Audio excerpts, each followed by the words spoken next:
आधी रात बीत चुकी थी जब आरव की कार एक सुनसान सड़क पर खराब हो गई। कोहरा घना था, जो हेडलाइट के चारों ओर भूतिया उंगलियों की तरह घूम रहा था। उसने अपनी सांस के अंदर ही बड़बड़ाया, फिर से इंजन चालू करने की कोशिश की। कोई किस्मत नहीं। उसके फोन में कोई सेवा नहीं दिखा रहा था। केवल रोशनी सड़क पर दूर एक टिमटिमाते हुए लैंप पोस्ट से आ रही थी, जो एक पुरानी शैकारी इमारत के बगल में खड़ा था। एक साइनबोर्ड ढीला लटका हुआ था, आधा टूटा हुआ। होटल डस्कवुड 1924 से। आरव के पास कोई विकल्प नहीं था। अपनी जैकेट को कसकर खींचते हुए वह होटल की ओर चला। हवा असामान्य रूप से ठंडी लग रही थी और हर कदम बहुत जोर से गूंजता हुआ लग रहा था। रिसेप्शन क्षेत्र धूल भरा था, जिसमें फीका वॉलपेपर उखड़ रहा था। काउंटर पर एक सिंगल डेस्क बेल रखी थी।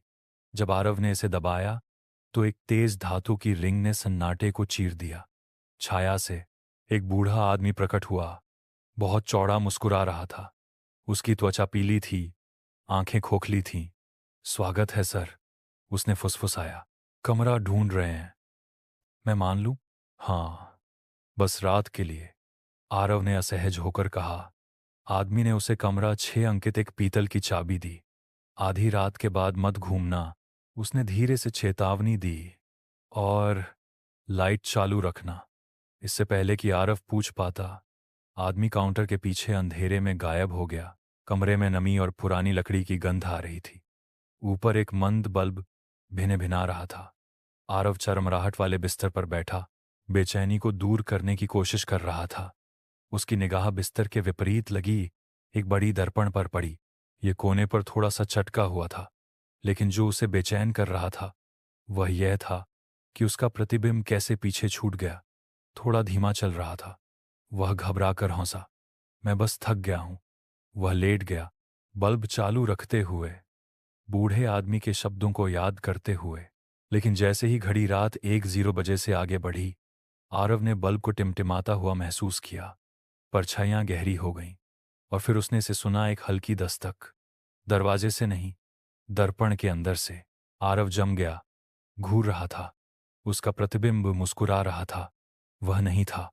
दस्तक फिर आई, जोर से। प्रतिबिंब ने एक हाथ उठाया, कांच के अंदर थपथपाया। उसकी सांस अटक गई। धीरे धीरे वह उठा, दर्पण के पास गया। उसका प्रतिबिंब भी करीब झुक गया। आंखें चौड़ी, मुस्कुराहट अस्वाभाविक रूप से खिंच रही थी। और फिर, बिना किसी चेतावनी के, एक हाथ शीशे से बाहर निकला। आरव पीछे लड़खड़ाया, क्योंकि ठंडी उंगलियों ने उसकी बाहों को छुआ। उसने चीखते हुए लैंप पकड़ा और उसे शीशे पर फेंक दिया।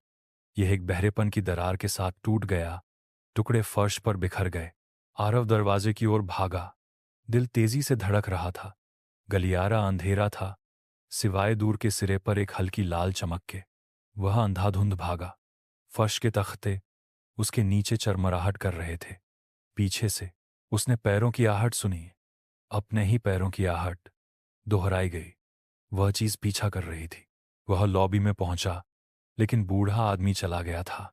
सामने का दरवाजा कसकर बंद था। उसने खींचा और खींचा, लेकिन यह टस से मस नहीं हुआ। फिर उसने उसे देखा, दीवार पर, डेस्क के पीछे, एक दरार वाले फ्रेम में एक पुरानी तस्वीर।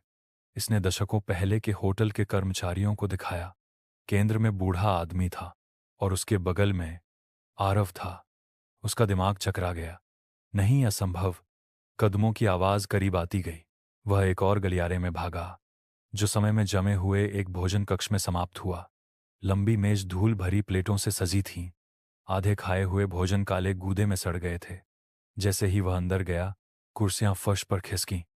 धीरे धीरे आकृतियां दिखाई देने लगीं, जो मेजों पर बैठी थीं। उनके चेहरे पीले थे, आंखें खोखली थीं, मुंह मौन चीखों में जमे हुए थे। मेहमान। उन्होंने एक साथ अपना सिर घुमाया और उसकी ओर देखा।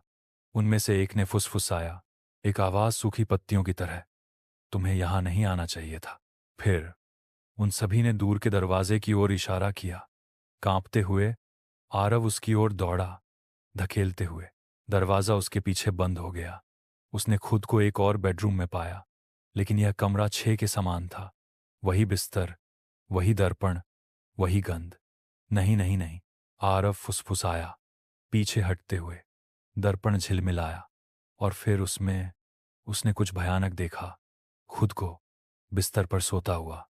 सोने वाला संस्करण हिला, उठा और अपनी आंखें खोलीं। काली रिक्तियां सीधे उसकी ओर घूर रही थीं।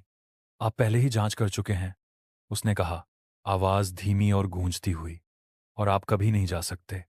दर्पण फिर से चटक गया, लेकिन बाहर की ओर टूटने के बजाय उसने उसे अंदर खींच लिया।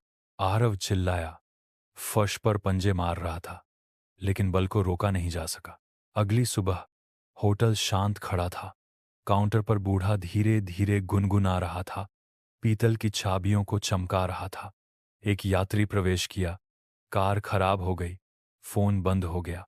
एक कमरा चाहिए, उसने बुदबुदाया। बूढ़े ने मुस्कुराते हुए कमरा 6 अंकित एक पीतल की चाबी सौंप दी। जरूर सर, बस रात के लिए। आधी रात के बाद मत घूमो और लाइट चालू रखो। दीवार पर कर्मचारी की तस्वीर बदल गई थी। आरव अब मेहमानों के बीच खड़ा था। वह भी बहुत चौड़ी मुस्कान के साथ मुस्कुरा रहा था।